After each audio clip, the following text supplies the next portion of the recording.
Truth of They Live is that it is the truth.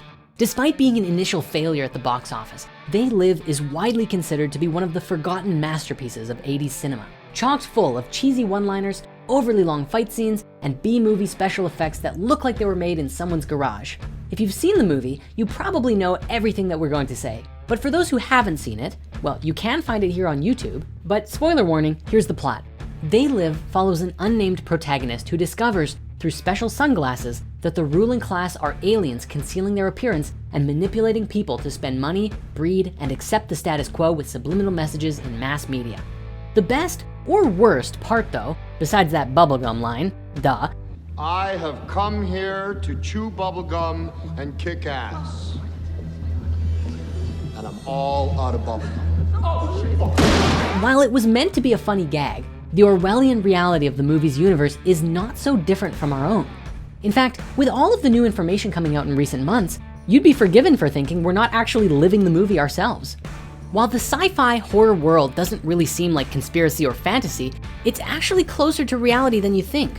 Drones in the sky, conspiracies in our heads, militarized police in the streets, economic inequality at every corner of society, media and a ruling class that seeks to control our minds through broadcast frequencies. Oh, wait, sorry, the movie, right. So the film follows this unnamed nobody, whose identity is revealed in the credits as nada, the Spanish word for nothing. And while this is seemingly just an editing choice, there's an extra layer of meaning to it, in that Roddy Piper's character really is a nobody. He's a homeless drifter with no family, job, or any kind of life that we know of. There's something comfortingly poetic about the fact that a nobody can see through the lies of society, an idea that you don't need to be special or be of a particular class to awaken to the truth. The movie's first and most important message is that all you need to wake up is the ability and determination to see. There's so much we could talk about in this movie, about its similarities to our world, and even the fact that the director, John Carpenter, came out in 2015 and outright said, you have to understand something. It's a documentary, not science fiction, about it being a critique of the Reagan administration and commercialism. But the truth is, there's something much more sinister and relevant expressed in the movie. Spiritual warfare. The aliens, who may have influenced David Icke's reptilians somehow, stay in control by using repetitive subliminal messaging and broadcasting frequencies to deliberately keep everyone's vibration low, which is what allows everyone to be controlled. How do they do this?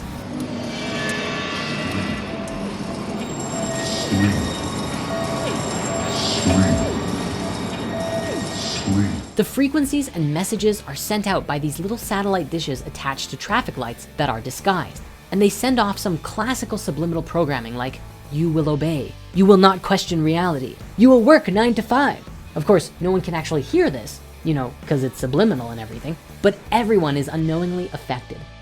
On top of that, every billboard, magazine, and piece of media is delicately crafted to perpetuate the same message. Nothing ever comes solely from one source, except of course their signal, and the aliens are sending the same message through every aspect of society, repeating it every day, every year, forever.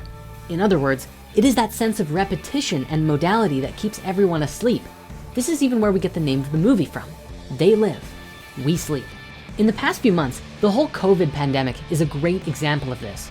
It's beginning to come out that certain countries are overstating their death rates, overdiagnosing people with regular flu, and even pushing vaccines that haven't been control tested. As we talked about before on this channel, the true virus is the sense of fear and distress that has come along with COVID-19, and the mass media has bombarded us from every angle with exaggerated information, arguably in an effort to favor control and social influence. When he has his sunglasses on, Nada sees through the smoke and mirrors projected by the advertisement and mass media. He only sees the core of their message, the only reason why they exist. Every advert, media, and magazine is the exact same. Even though they appear different and are all owned by different companies, they all have the same base message. Ultimately, they all serve as the same purpose of translating the message from the 1% to the masses: consume, obey, reproduce, and conform. Now, the movie's main concept is of course the truth-seeing sunglasses that let Nada see the aliens. While they look like the most 80s fashion choice ever, like everything in this movie, there's something more about them underneath the surface. For the most part, they illustrate the importance of knowledge in one's world perception. Two people can be looking at the exact same thing, yet perceive two very different realities, depending on the level of information and the awareness that they have.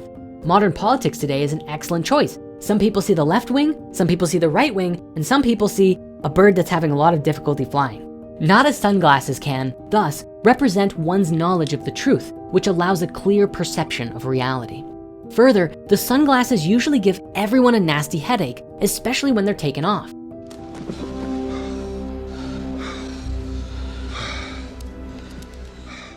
When first exposed to the truth, adapting to the new reality can be difficult and even painful. However, after a while, it becomes a seamless part of the person. Once you understand a new truth, you can never go back to your old reality. In fact, the overly long-winded fight scene is probably the best example of this.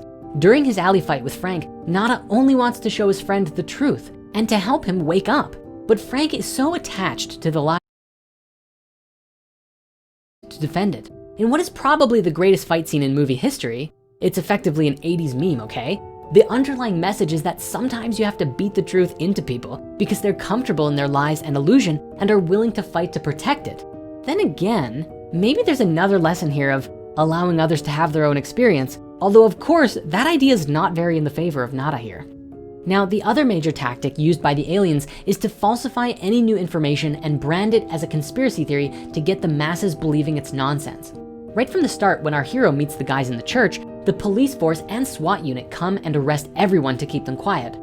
Later on, the truth seers are branded as terrorists and start getting hunted because they're a threat to the status quo, which of course is totally something that's broadcast by mass media.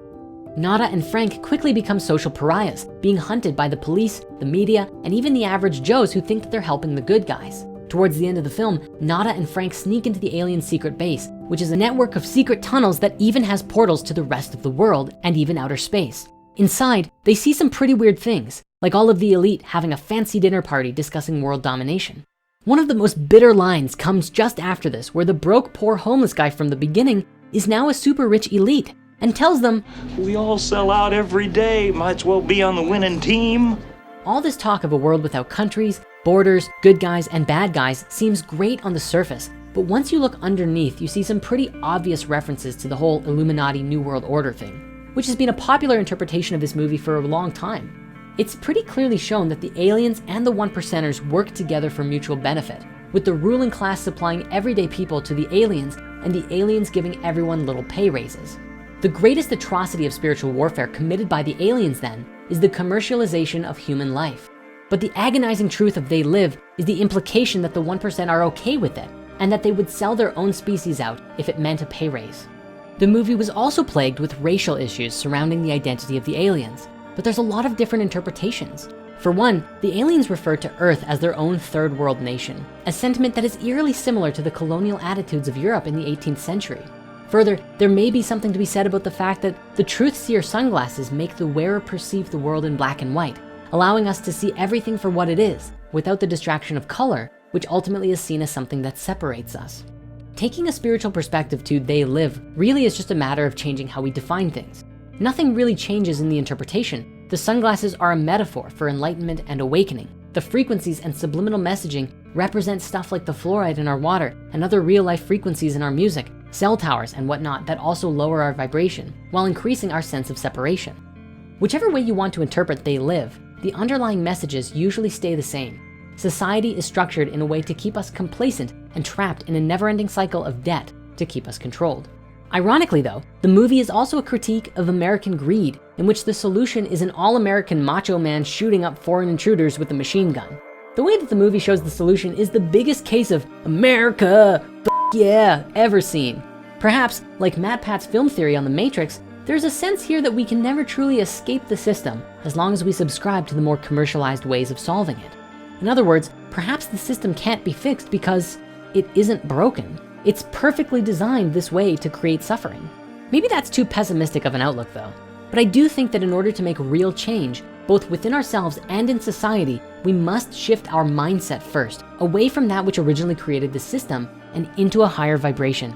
The only question then is whether we'll be able to do that when the world is designed against us doing exactly that.